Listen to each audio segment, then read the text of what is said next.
Well, hello and welcome back to Brave New Teaching.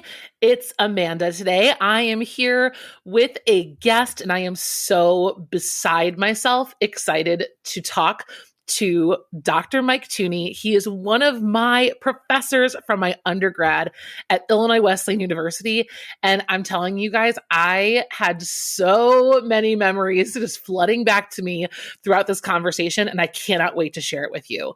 But before we get into the interview, I really want to set the stage for what we are doing here at the podcast in terms of teaching poetry and creative writing, about looking through a different lens than what we normally and mainstream give our heart and soul to in our English classrooms. Poetry and creative writing, in my 13 years of experience in the classroom, have unequivocally been the places where I've always found the students that felt lost. It is something that I think we can easily push to the side. We can say, students are never going to need to read a poem. Students are never going to need to write a poem. Students aren't going to do creative writing unless they're authors. And that thought can be intrusive. And even for the best of us who have the intentions of doing all of the things, of embracing creative writing and embracing poetry, it's something that we can put on the shelf when we're faced with impending tests and standardized exams and final exams. And we're really pinned against a wall so often with everything that we're expected to do as English teachers: research, rhetorical analysis, literary analysis, reading books. Our kids even reading books. More on that in episode 83. I can totally empathize with the feeling of having to sometimes choose to abandon something in pursuit of something else. And so what we wanted to do with this series of episodes and our poetry workshop, where Marie and I dig into some of the best practices, inspiration, and ideas behind teaching poetry and creative writing, is we wanted to create a space where teachers can go and get what they need when they're ready for it, as they need it, and maybe even to spark those ideas for how it doesn't need to be. Poetry and creative writing don't need to be something separate. And that's a very common, I'd say, thesis statement that we try to make here at the podcast, is that we don't need to continue this idea that everything has to be separated into units that are really contained to only one thing. Marie and I love the ideas of what bringing a creative writing lesson into a unit on a novel can do. I love writing poetry. There's a lesson I do when I teach 1,000 Splendid Suns. And it's a poem about place. And the poem is kind of an imitation of the original poem, 1,000 Splendid Suns. That's what the novel is based off of, is this poem. And students write about a place that means something to them. Similarly, there's a lot of teachers who like to write where I'm from poems. Writing poetry and studying poetry alongside characters in novels, alongside arguments in rhetorical analysis. These things can work together. And that's something that we want to continue to present to you across several different episodes, and especially during our poetry and creative writing workshop. If you are ready for that, you're going to head over right now to either the show notes or curriculumrehab.com/poetry workshop. Come take our workshop. Come learn from not just Marie and I, but we have some special guests inside this workshop as well. And let us take you through what can be, what can exist in your classroom. So today's interview, let's talk about what you're about to feast your ears on. What you're about to listen to is probably, if I know you, and I think I do, because you and I, we have a lot in common, and that is a nerd out session. You are going to have sound bites of of absolute gold that you're going to want to put on t-shirts. You're going to want to write down in your planners. You're going to want to stick on a Post-it note and put on your calendar. And remember, there are so many beautiful nuggets in this episode. And the reason I reached out to Mike is because when I was in college, he was one of the first people that ever gave me a license to have fun. We talk about it in the episode a little bit, but my experience in high school with poetry was very strict. It was very analysis heavy and heavy on the serious side of poetry needs to be approached with this very serious eye. It's for very intellectual students who can get things right or wrong. And the analysis and the interpretation is, it was all very serious. I rarely remember playing with language and having fun with language. And the fact that a college professor was allowing such shenanigans, to me, always struck me as very surprising. And that is really underscores the heart of our conversation, that poetry and looking at the turn, where a poem turns, is all about surprise. Dr. Theune is just good people, period. First, you will hear that right from the get-go. And he was so willing and thrilled to come on the show with us. And if you're wondering a little bit more about his background, I'd like to share that with you so that you've got some context to this conversation about the poetic turn. Dr. Theune is both a poet and a critic. A lot of what he does in his research, his work, his scholarship is looking at the poetic turn. And he defines that for us a few different ways in the episode. But it's really that spot in the poem where, as Dr. Theune says, where poems radically change their focus. He's also working on the arena of assessing poetry. It's something that we do, and he wants to be thoughtful about how that's done. And then he's also a very, very hardcore John Keats kind of guy. There are some really cool projects he's done with Keats' work that you absolutely have to check out. Everything we talk about today will be in the show notes. But Dr. Theune has been at Illinois Wesleyan for 20 years.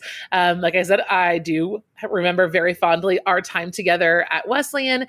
He loves to do all kinds of things around town in Bloomington Normal. He's a runner. And of course, I was reminded rereading his bio, he loves to spend time having coffee and reading at the Coffee Hound. So shout out to Bloomington Normal friends. If you are a Wesleyan grad or an Illinois State grad, this will be a wonderful time for you to kind of go down memory lane. Also, let's get together. Let's talk about that. And let's go back to the Coffee Hound. I forgot how much I love that place. So I hope you all enjoy us on this nostalgic / deep thinking interview all about teaching the poetic turn with us today. Don't forget to head back to the show notes and get more information about Dr. Theune, more information about our poetry workshop. And here's the interview.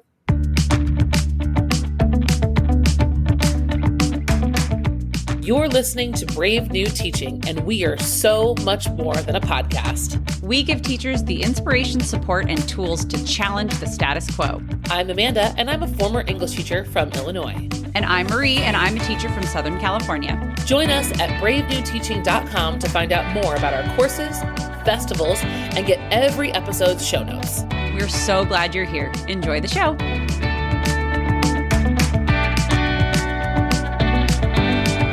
Well, welcome to the Brave New Teaching Podcast. We are here today interviewing the one, the only Dr. Michael Theune. I am so excited you are here. Mike, would you introduce yourself to our wonderful audience? Of course, Amanda. Thank you so much for having me. So hi, everybody. I'm Mike Theune. I teach English at Illinois Wesleyan University in Bloomington, Illinois, which is Amanda's alma mater. Sure.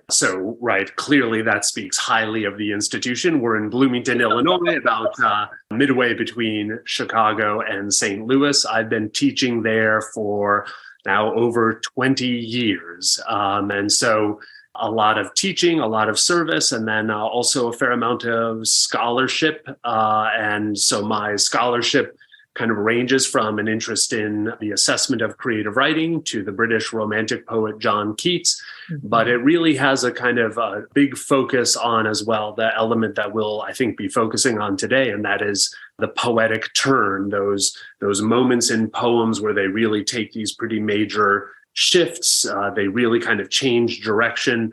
I'm incredibly interested in that. And some years ago, I edited a book called Structure and Surprise, Engaging Poetic Turns.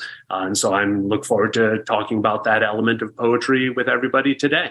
Yes, it is a book that has a very comfortable place on my personal bookshelf. Hey, and I love to share it with people. And it is not in the educational, pedagogical rotation at the high school level, which is a big reason why I wanted to have you here. Not only did I want to catch up, I do not want to do math about the fact that you had recently begun there when I was there, because that's a big number, 20. There were years. There have been years since we've been together. I apologize for sharing any of that. No, oh my gosh, it's crazy. Just time is insane, but we don't need to go there because we already know that. Every teacher here, we talk about I think being in education does something to warp and speed up time. I feel like when you have classes and groups of people passing through, it's just, good. It's crazy. But so this is helpful. So it's not just me. No, it is not. Good. Okay. All right. Not even close. Okay. Good. But we are going to talk a lot about the turn today, but I wanted to let you take a little trip down memory lane and talk to our audience. One of the things about poetry that we keep coming back to is like trying to remember our own experiences, our early experiences, what our students are in the seats ready to experience. What was it that we experienced? And I know for me, and I've talked about this, I remember in my undergrad, I talked a lot about how I didn't enjoy my poetry experience until I got to Wesleyan. Yeah. Do you remember your high school early poetry experiences? What were they? Yeah, it's a great question. And in fact, I don't remember them. And it's a striking thing because let me be very clear, I had a great K through 12 education. I feel so fortunate for it. I have teachers who were precisely the kinds of transformative models and the instigators of my own transformation that I owe kind of everything to. And I had, especially during about a quarter of the way through my sophomore year in high school, my family moved from rural Iowa to Western Michigan. And had great teachers on both sides of that move, but especially then in West Michigan, had some teachers who were completely formative for me, that really set the path for me. So I can still distinctly remember assignments from those. I remember a writing class I took. I remember my senior seminar, kind of what was it called? Kind of the English course for seniors. But I don't think we did much with poetry. We read a lot of novels. We responded to them. We worked on essays. It was amazing. The only poem that I can kind of remember, I think, is from my sophomore year. And I think it's Thanatopsis, right?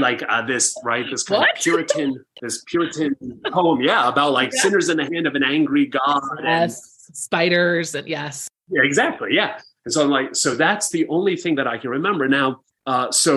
Not much in terms of poetry. However, it was my first semester going to college. I went to Hope College. I managed to get into a poetry writing class with the poet Jack Riddle. And right there, then it was all set. And then I went back around the holidays to the high school, visited some of my teachers, and then my senior English teacher, Paul Walbrink, we were talking poetry, and he was like, you should look at these books. He had the books ready for me. He started with Stephen Dobbins' Cemetery Nights, and I was off. And that was it, right? The kind of course was charted at that moment. So sorry, long answer, but to go back to your original question, I think I kind of share the experience where even in a great high school education, I just don't recall the education in poetry. So I think I was primed for poetry in a lot of ways. My father was a minister, and so kind of grew up around liturgy and the poetry of the Bible and of religious thinkers. On the other hand, I love jokes, and I think there's an intimate relationship between poetry and jokes. So I was primed for it, but it wasn't something that was kind of capitalized on in high school. And of course, maybe that's a good thing, right? Because essentially we do hear some horror stories about people's engagements with poetry. So at least high school for me did no harm. And I was ready to be received by poetry afterwards, at least. And you were there, and I had kind of that horror story. That was my experience. Was I can remember, and again, to no fault of anyone. I don't fault anyone for this. I think it was just kind of how the pedagogy was. But I remember it was this very wrong and right answers under lock and key, needs to go through this procedural analysis. It was only reserved for honors students. And I was a competitive honors student. So poetry for me was a competition of getting it right.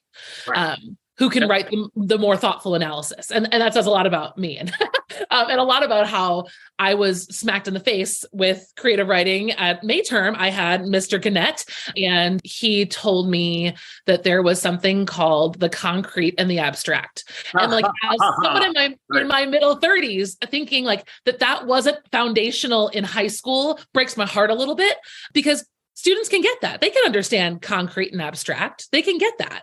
But it was a huge light bulb for me when I got there. I remember one of the things on the board was desire is a red dress.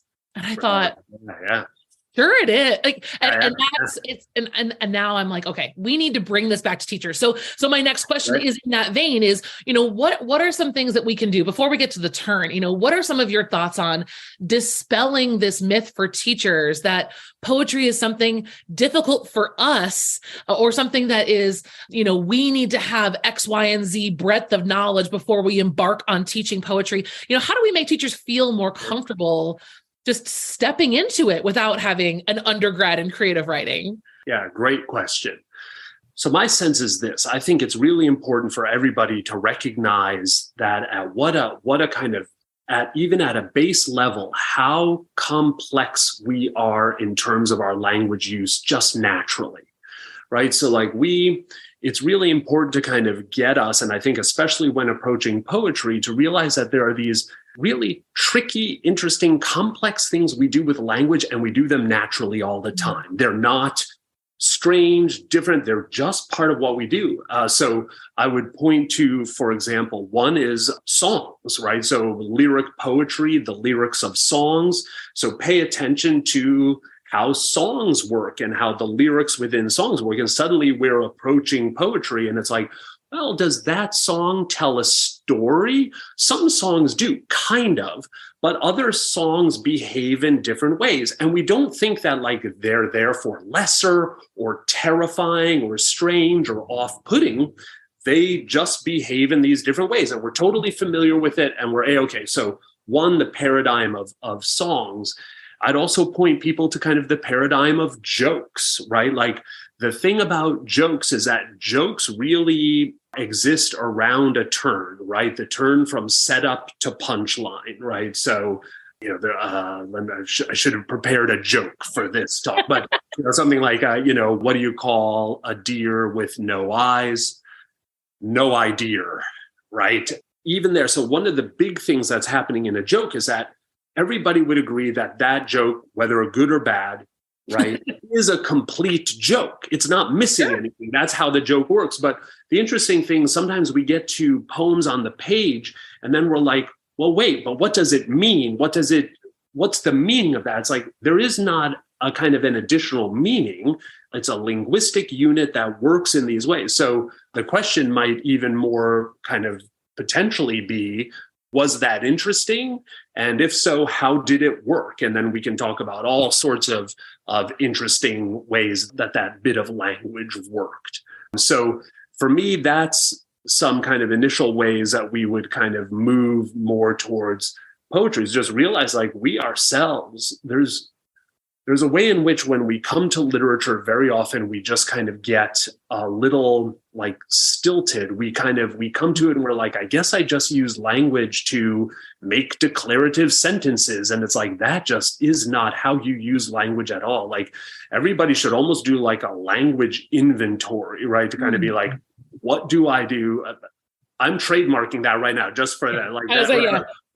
I'll buy that book. Yeah, there we go. Right. And part of that inventory would be what are the speech acts that I engage? What do I do with language that is different from just straightforward explanation or declarative sentences? And then once you start seeing that, you're going to see you're a complex language user. So part of it is just familiarizing yourself with your own complexity, and then suddenly poems just won't seem that complex. And that's okay. Totally. You bet. I do want to officially give everyone who's listening permission to be okay with some things that are more and less complex and still being worthy of discussion and being in the classroom. There's an incredible liberation when we realize our vulnerability around that. Yep. It helps our students feel that way too. Yep. And I can remember that was definitely, at least in my college experience, the vulnerability and like the openness shared by my teachers was something that made me feel like I can experiment. I can venture a guess. I mean, poetry is something that can be very personal, and venturing a guess and having a conversation about, what's there can be very, very scary for students. And if we're already feeling that stilted nature or trying to somehow project a stilted feeling about poetry that we inherited, I think it just perpetuates that to our students. And that's really hard to undo once we've done that. Right. That's right. And I would say, if I may, I would add here as well that I'm kind of just thinking about this in the classroom. I guess I would also say another thing that, and I don't think this is turn specific, but maybe poetry specific. One of the great things that poetry asks to be performed. So the crazy thing about a poem is that a poem is like, in the same way that like we don't just kind of look at sheet music and kind of go like, okay, there's sheet music, it wants to be performed. We don't just read a play and then kind of go like, oh, there's the play. No, it's designed to be performed. A poem, in a strange way, a poem is a kind of weirdly kind of sign system, right? It is musical. It's sheet music, but without musical notation, right? So we don't know where there's a crescendo, decrescendo, where it's forte, where it's pianissimo. And it is a play script, right? But it is without any stage directions.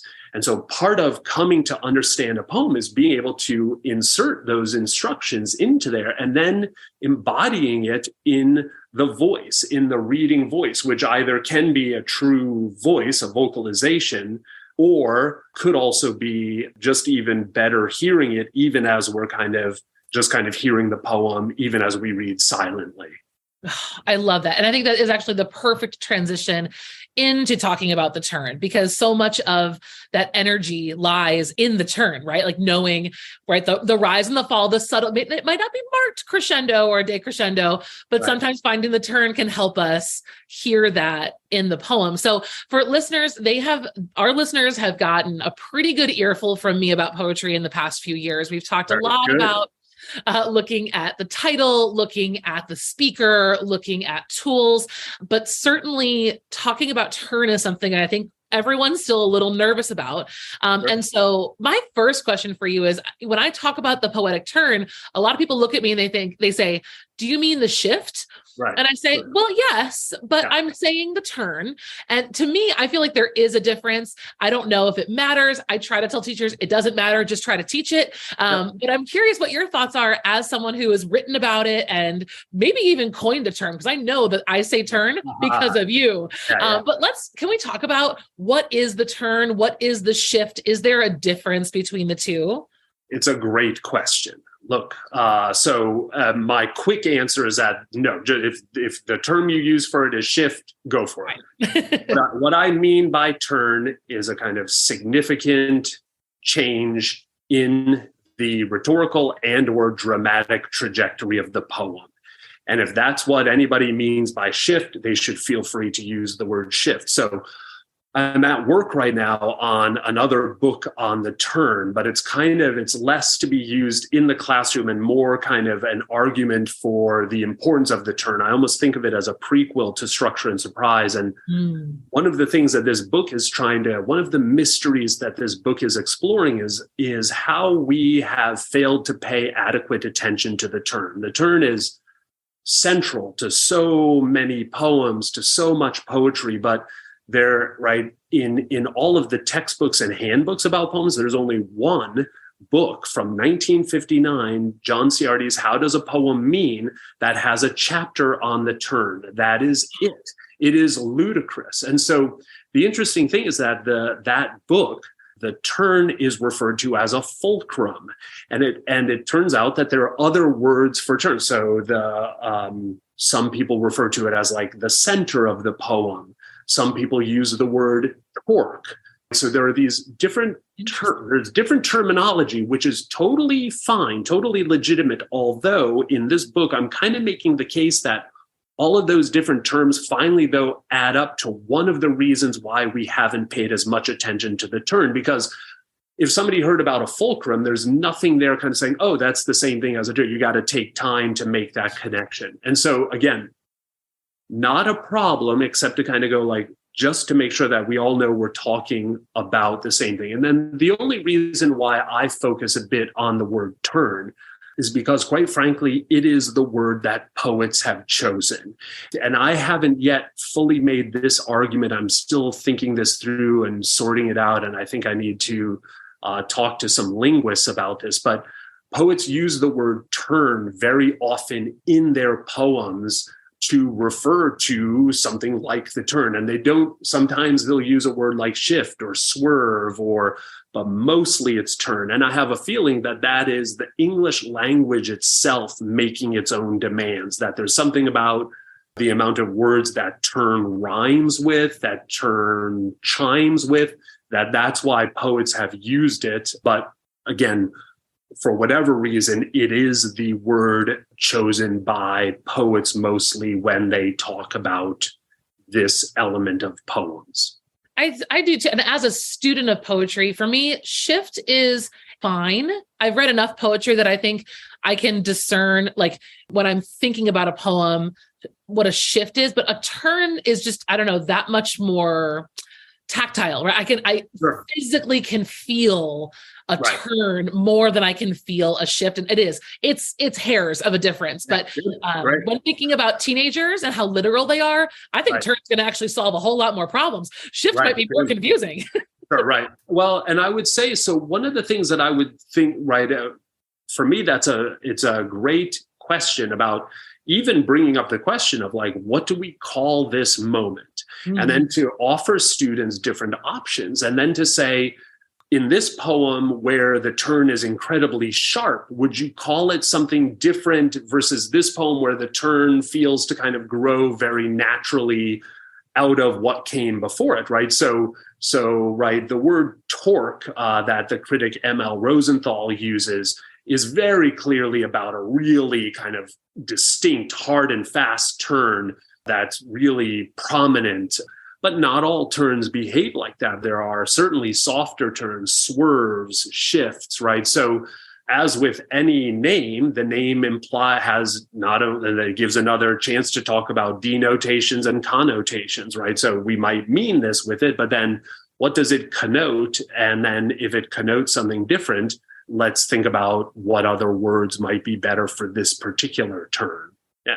I'm with you. And I think, as we kind of move more deeper into this conversation, I just a reminder to our listeners, there's a really important lesson here for us in remembering that whether we're looking at poetry or argument, whatever it might be, our biggest goal is to move away from label mania. And it's kind of it's a default comfort zone, I think, for a lot of teachers to teach terminology and to kind of have that arsenal of lots of terms. And more often than not, poetry can get turned into device hunting, technique hunting. And then for students, they're like, okay, cool. Even when they get on board with that, they have a hard time moving past that.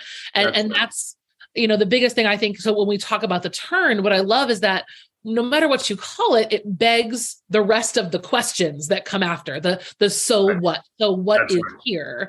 And so that is kind of my next question. So when we're looking at a turn, what do we see about a poem? If we were to tell teachers, forget looking at rhyme scheme, forget teaching kids, who cares what a couplet is? What do we see when we need to know those things sometimes to recognize a turn. Of course. What do we see when we see a turn? Yeah. Another great question.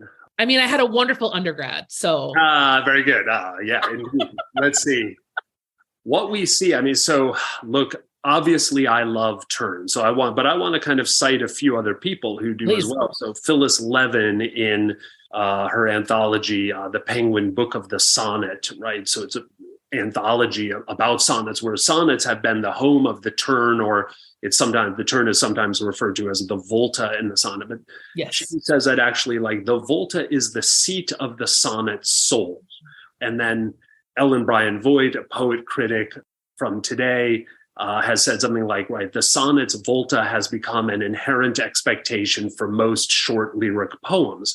So if we allow the energy to transfer over, it's like, well, if you're dealing with short lyric poems, which is very often what is used in high school to teach, it's like the volta, the turn is the soul, right? Like, it's really important. And what it captures is transformation, right? And what it captures is, so I think there's a real tendency to see poems as static entities, just kind of sitting there, and they do this one thing. Like, we've got this terrible kind of tick where we talk about like a poem's tone. Rarely do poems have a single tone. Poems shift tones, right? And in fact, Phyllis Levin talks about the volta as being a site of a key change for a poem. And that's very often where that happens, right? So turns are important, not because you point to something and it's something static and stable. You point to it because it's representative of the massive transformation that the poem wants to present to its readers and to those who hear it.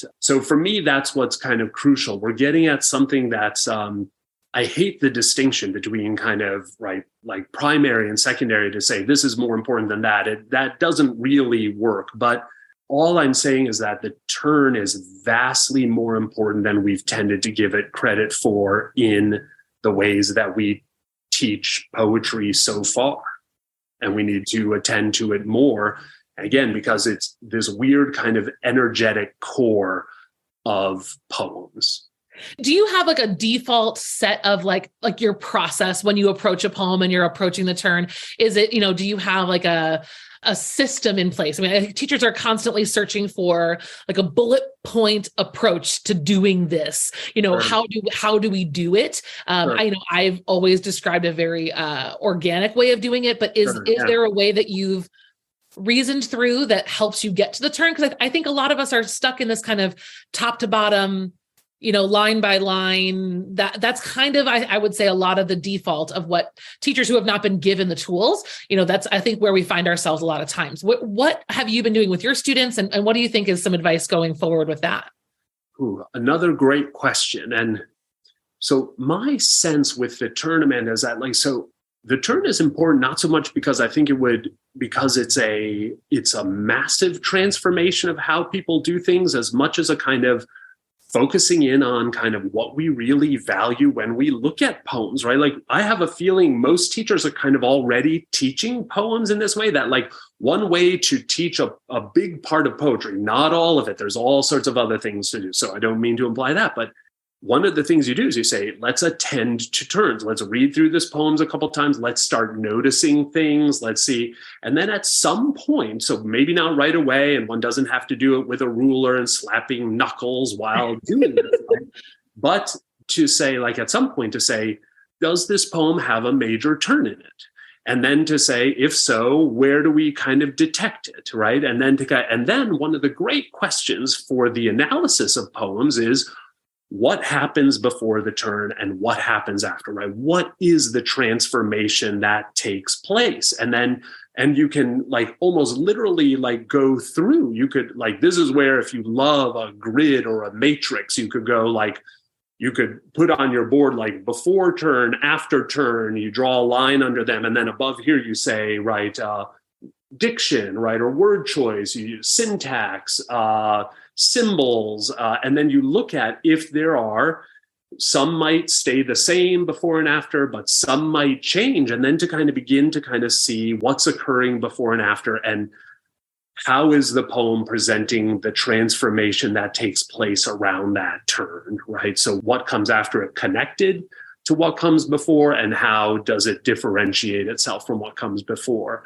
The thing I deeply love about turns, and the thing that I deeply love about jokes, is surprise, right? So a little story about the book structure and surprise. I was very fortunate. The poet Billy Collins gave the book a blurb, and when I talked to him a little bit about the book, he was like, great idea, but you should change the book's title, Structure and Surprise. And I was like, really? Why? He was like, well, it sounds like all these other, right, kind of 2-word titles, sound and sense, or like form and function. And I was like, I completely agree. But what I'm doing here is my second item in that list is surprise, which is the new thing. It's not, that's the radically new thing. And so the other thing to do is to kind of go like, is to ask the question of like, how does what comes after the turn surprise? What is surprising here?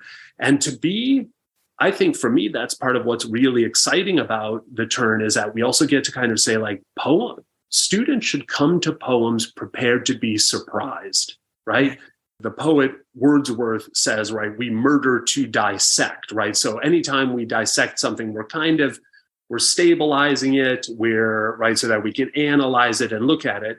And I think that that's just kind of the nature of things. So I would encourage everybody who's teaching poetry or teaching the turns, make sure that at least in some way that analysis can kind of lead to further life, either in better performances of the poem or else in creative writing lessons, where then students can see what they've dissected in other poems and make it come to life then in their own writing.